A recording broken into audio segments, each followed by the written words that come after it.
Welcome to the Audio Inc. Radio podcast, featuring interviews with the biggest names in rock and metal. Hosted by Anne Erickson. Get inked. Visit Facebook.com/Audio Inc. Radio, Twitter.com/Audio Inc. Radio, and AudioIncRadio.com for more ink.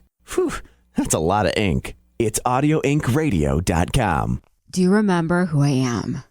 Do you remember me? All right, good, because it's been a minute. I mean, I think it was a few weeks ago that I posted the season finale of the show. And thank you to everyone who checked it out, who listened, and it was on the best tracks of last year. You can check that out right now here on the podcast. And hey, I missed you. Took a few weeks off for the holiday, but I am back and ready to rock it with you. I missed you a lot. Hopefully you missed me.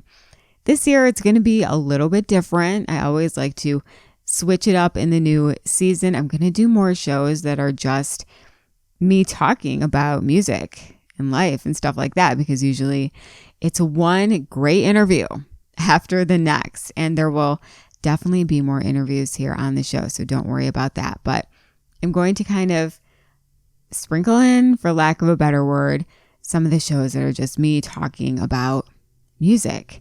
The best music, music history, and life, and crazy, wild, random stuff. That's how we're going to roll here. And I probably won't post as often because I am slammed. I am busy. But the podcast is a very important part of my life, and I will keep it going. I just probably won't post every single week like I have been doing. But I'm focusing a lot on my band Upon Wings. We have new stuff out, and we have some, heavy stuff in the vein of what we've always been doing, but then we have some stuff that's more different. I don't want to give it away, but let's just say it's different. I've got the heavy stuff that you're going to love with the big guitars and the guitar soloing and the powerful vocals. And then, you know what? I will give it away because I like you that much. Love you that much. It's more of a, I don't want to say pop, but I've got a single coming out that's more poppy, almost R&B. I mean, maybe not R&B, but it's just very different, and it's not anything you've heard from us. And I think for that reason, you're going to like it. And then I promise you're going to get the heavy stuff too.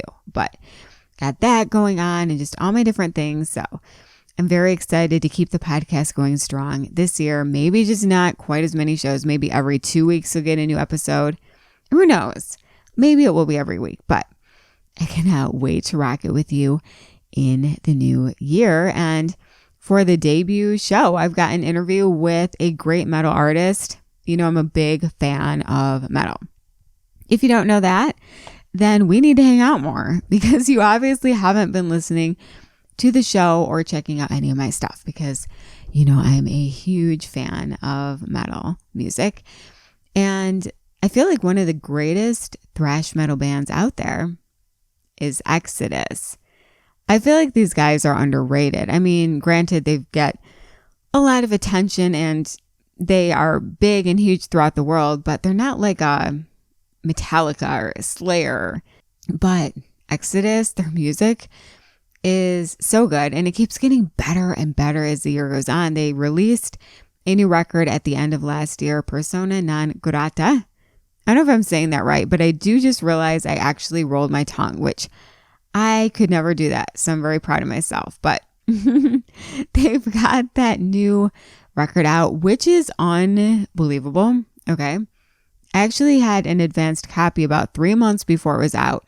And I just listened to it every day on my computer when I was doing work because it's so brutal and so heavy. And I love the fact that Exodus is getting tougher as the time goes on, as the years go on. They're just getting crazier and heavier, and their songwriting is at the top of their game.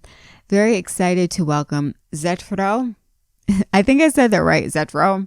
Steve, the frontman of Exodus. Really cool guy, very down to earth, very charismatic guy. He's going to be on the show to talk all about that new record and much more. Just a reminder that if you haven't yet, I would love to hook up with you online. Find me on my social media. itsmeanne.com. That's itsmeanne.com. Itsmeanne.com to link up on all of my social media.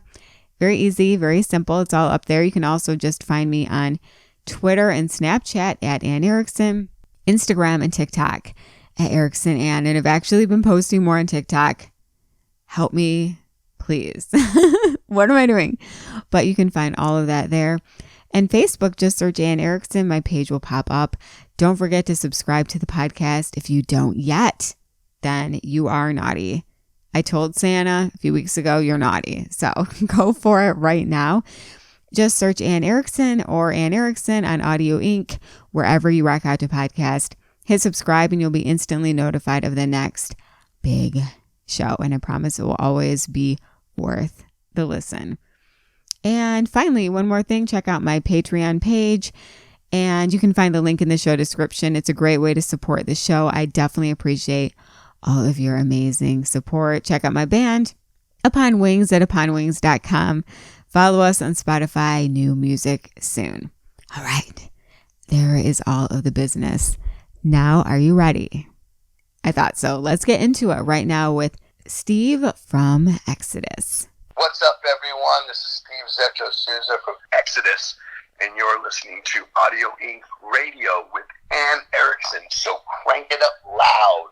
Well, I'm really excited, of course, about the new Exodus record, and I've been hearing about it. Where would you say this record fits alongside your previous releases and kind of in Exodus's overall catalog? I think I think this one is this one's the best one. This one is hits on all cylinders, and we're all much more mature musicians, let alone people. So I think that the best stuff is definitely yet to come. But this album is, if I had to look back on everything, it holds up to every single one of them. If not, holds more than every one of them. It seems like this record doesn't let down. Have you had a chance to hear it? Yes, I have. I've heard the whole thing, actually. Yeah, so then you tell me as an Exodus fan, it doesn't... We're not slowing down. As we're getting older, it's funny because I explain it like this. I guess when we were younger, it was angst. As we're older, it's cantankerous. You know what I mean? Oh my gosh, I love it. The level of violence and I guess anger and angst still, it just shifted from one to the other. You know what I mean? That is so funny. It's funny because I interviewed Hatebreed and they said actually, they're like, I think we're getting heavier as we get older. And most bands kind of mellow out, I think we are too. You listen to the record. The record is like really, relentless. You know what I mean? Kind of. So me and Gary are 57 and we're grandparents, so it's like, it's at a point where this is really, I don't know, I see the next record being only heavier, So did you guys mainly write and record this during the pandemic? And if so, how did that kind of impact the tracks, if at all? We didn't let it bother us. We knew we had a plan. We were going to go in the summertime and do it. But, the pandemic gave us time to take our time because there was no oh shit, we got a tour booked, so we better get this done, and then when we come back and we'll only have time to do this, and we got to get this done. So there was none of that. As soon as everything kind of shut down, it just worked out for us that way. So we had a lot of time to spend on it. I went back, redid vocal tracks and fixed other vocal tracks that I thought we'd listen to it and go, you know what, why don't we do this like this or do this and it'll sound better. And we're like, wow, that sounds better. It's like, when did you ever have the time before to do that? It's always after the fact going, man, I wish I would have been able to, do it like this now. But it's done, still killer. But now we had that time. We had that room. So my personal favorite track off the set is Prescribing Horror. I think it has like a really great doomy sound. And I don't know, I just really love it. So kind of tell me the story behind that track. I concur. That is my favorite track on the record. Yay. And quite possibly the slowest Exodus song ever, but quite possibly the heaviest Exodus song ever. And actually, Gary wrote the lyrics to that. He wrote the whole song. It's about the drug thalidomide and how they used to, kind of use it and sarin gas and try to, as they tested it on people, and then people had babies coming out the side of their heads and different defects, and it's kind of that effect. But that by far, for me vocally and just musically, it's just got this groove to it that's just so heavy. It's just, I don't know, that one and Lunatic Liar Lord, those are my two favorites. But Prescribing Horror, right after we recorded it, I was like, that's my favorite song, and it hasn't changed. Well, I guess I picked a good one. Yeah, when I heard it, I was just like, I want to hear it again and again. It's just that kind of track that every time you hear it, you hear something different. And the baby's crying at the end, and it's just so, the lyrical content and the way that I approach it vocally, and the Egyptian sounding lead in the middle of the song is just like so Blackmore rainbow. Love that. It like I said, I love the whole record. This record is really great, but I always go to that track first for some reason. So the Bay Area thrash scene is famous, obviously, for creating this thrash metal genre. What do you most remember about the Bay Area scene, like in the 70s and 80s, especially when you were joining Exodus in the 80s? When I grew up, I remember going to these concerts in the Bay Area called Day on the Green, and every summer Bill Graham would get festivals, and he basically would have a festival at the Oakland Coliseum outdoors, and it didn't happen anywhere else. And I think a lot of the people, I grew up in the same actual town that Chuck Billy grew up in, that Bill Demmel grew up in, that Troy Luccketta grew up in, that Willie Lang from Lost Rocket grew up in.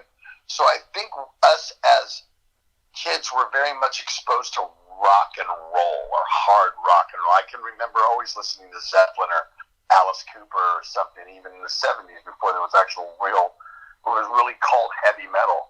So to go into the 80s, I think that I was like all the other kids here, you know what I mean? Everybody kind of had the same, anytime you talk to somebody, I was at that Day on the Green. It was like we were all the same type of kids. So I think that we all became the same type of musician, and the scene really thrived on punk rock and hard rock. And we took the two and spliced them together and made thrash metal.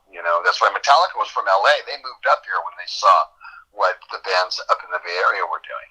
What do you think set that Bay Area scene apart from other metal scenes that were happening at the time?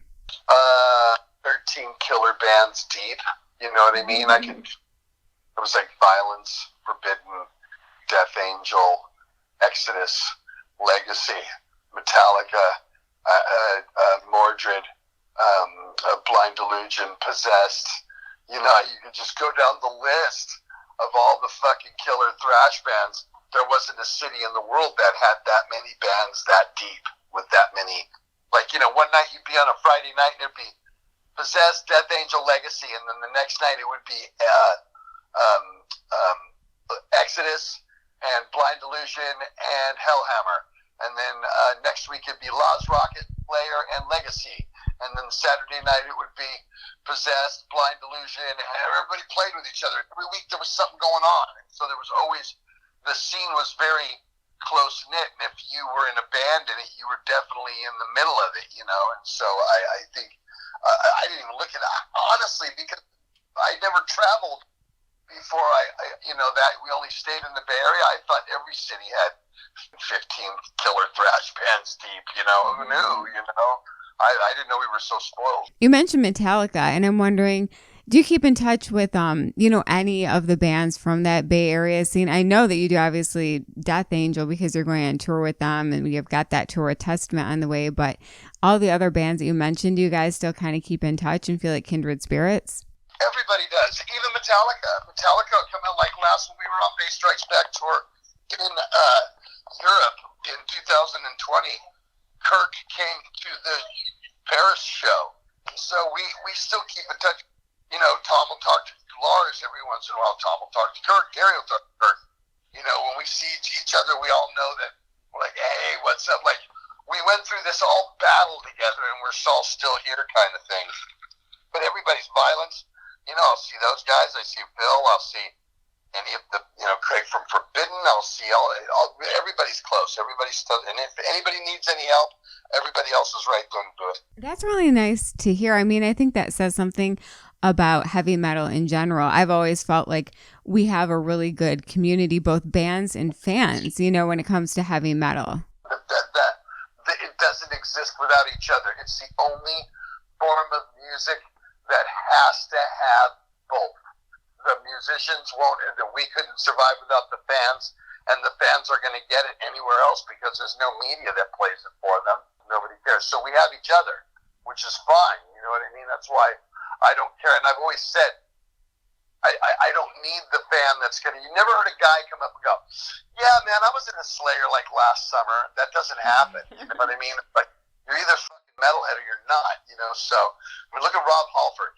Go on his Instagram or his Facebook. Every single day, Rob's got metal this or metal that, or this is what I'm listening today. He's a pure, ambassador. You know what I mean? And look how he's 70 plus years old. So it's just that, it's your mindset. And that's how we all look at it. I know that the metal fans will always be there. There's not going to be anybody who's ever said, yeah, I listened to you guys when I was a kid, but yeah, I don't really listen to you anymore. That was never a fan. You listen because everybody else did back in the day. If you're into it, you're still into it. Because I'm still into it. It never asked me, ever. Right. I think that's a great point. I mean, metal, we have the most loyal fans, and it is kind of like, it's obviously a lifestyle. I mean, if you love metal music, it's not a trend. It's not a fad. You're going to love it for life, no matter how old you get. It's your religion. Even if you're into God or whatever, it's a religion because you believe in it that much. And that's the way it is. I mean, think about this. We're bands like, we put out records when bands like the Fat Boys and Beastie Boys and Run DMC, they were the beginnings of their...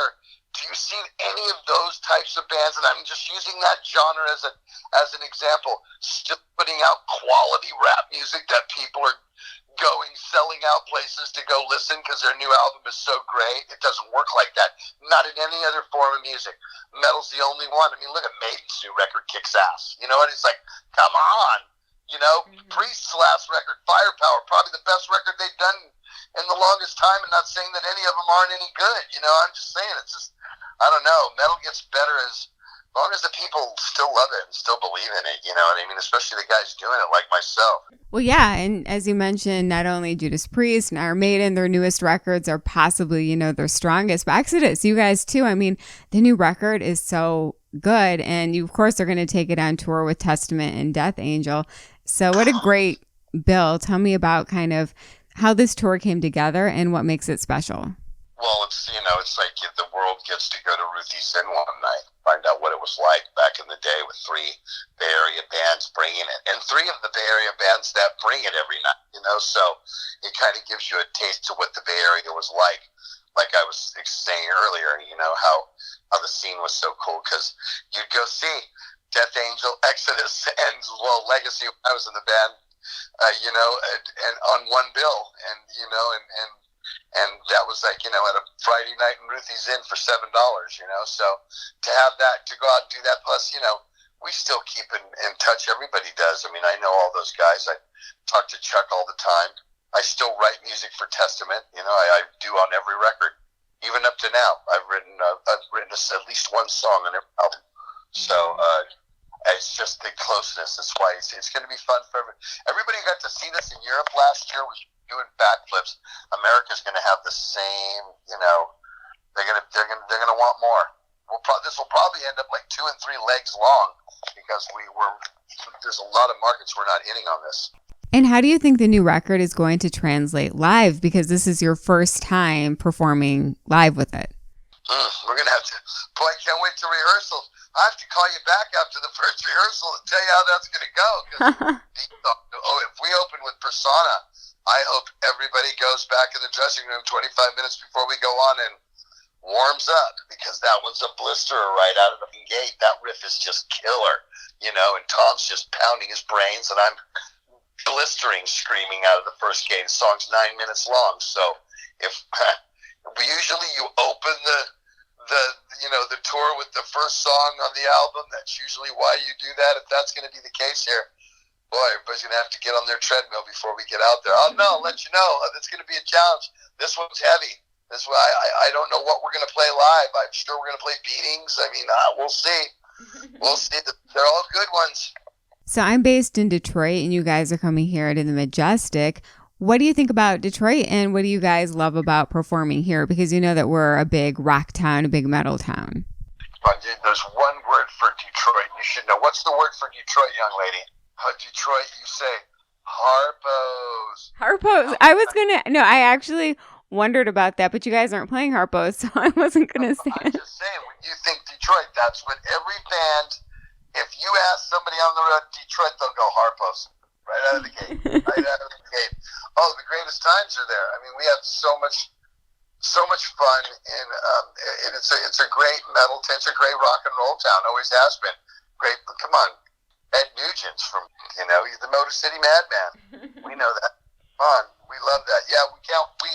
We always do well in Detroit anyway. We always have a great crowd, and the fans, the Exodus fans, are always out in full drove. So. Yeah, all of them I'm looking forward to, especially I'm not doing it after a year and a half. So it's going to be good to get back to some of the old stomping grounds and see some of the old faces. What are your thoughts on the state of heavy metal today? Do you think that it's in a strong place? Heavy metal is always where heavy metal is going to be. Other than when it was probably from 84 to 90 when MTV was the big medium and they happened to pay attention to hair metal, not necessarily the type of metal that I play, that was probably a little bit more. I think metal will always be the way it is. It'll always have its fans and it'll always have its bands. It never becomes the mainstream. It never just falls down off the map. It always stays idle. It always will. Well, thank you. It's been awesome chatting with you. Is there anything else you want to add? No, go get the record.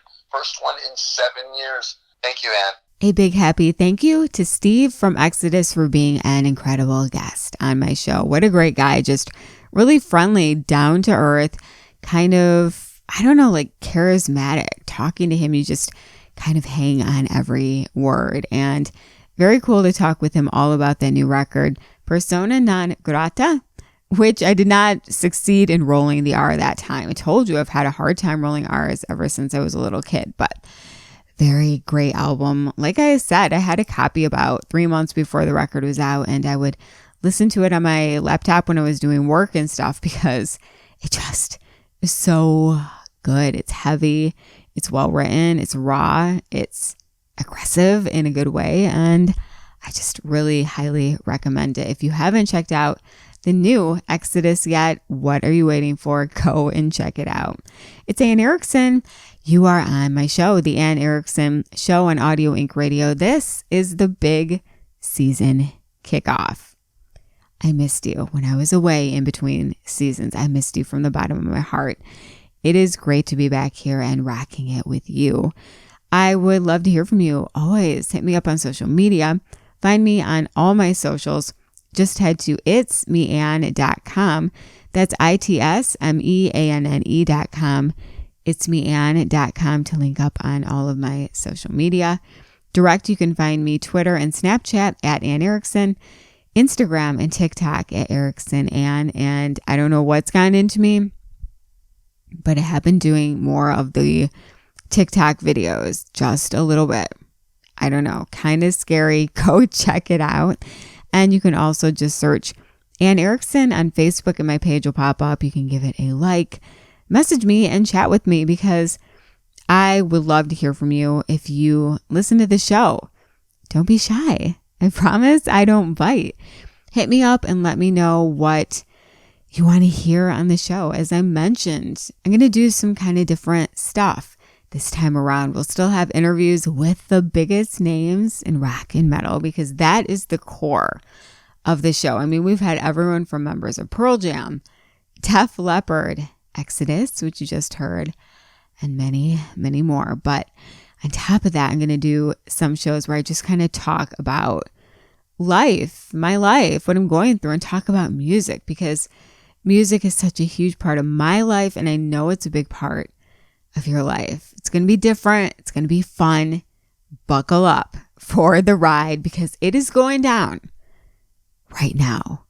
All this season, it's going to be amazing. I cannot wait for you to be part of it with me right here on the show. And on the subject, if you don't subscribe to the podcast yet, what are you waiting for? It's fun and it's free, I promise. Just search Anne Erickson or Anne Erickson on Audio Inc. wherever you listen to podcasts. Hit subscribe and you'll be instantly notified of the next big episode. And I promise it will be worth your click. It will be worth the listen. We're going to have a lot of fun. And if you want to support the show, I would really appreciate it. Check out my Patreon page. You can find just random stuff up there. You can give any support from $1 a month up, and it helps to pay for the cost of the podcast. And in turn, you get some fun exclusives, like exclusive photos and messages and stuff like that. So check that out. And check out my band, Upon Wings, at uponwings.com. We got a lot of new music this year. I've been working very hard behind the scenes. That's why we've been pretty quiet. I've got some heavy stuff, which I know you're going to like because I know you like heavy stuff. And then I have some not so heavy stuff that's very, very different. And I'm excited to see where it takes Upon Wings. Find us on Spotify, follow us, and thank you from the bottom of my heart for being part of the show and part of the podcast. It means so much to me to have you here with me, hanging out for the hangout session, having fun with me here. It means so much to me, and you are just awesome. So thank you very much for being part of the show. Until next time, be safe, God bless, and we'll rock soon. It's Anne Erickson, the Anne Erickson Show on Audio Inc. Radio. It's Audio Inc. with Anne. Thanks for listening to another episode of the Audio Inc. Radio podcast. Subscribe to our channel so you never miss an episode. Get inked online at audioinkradio.com. I'm Anne Erickson for the Audio Inc. Radio podcast.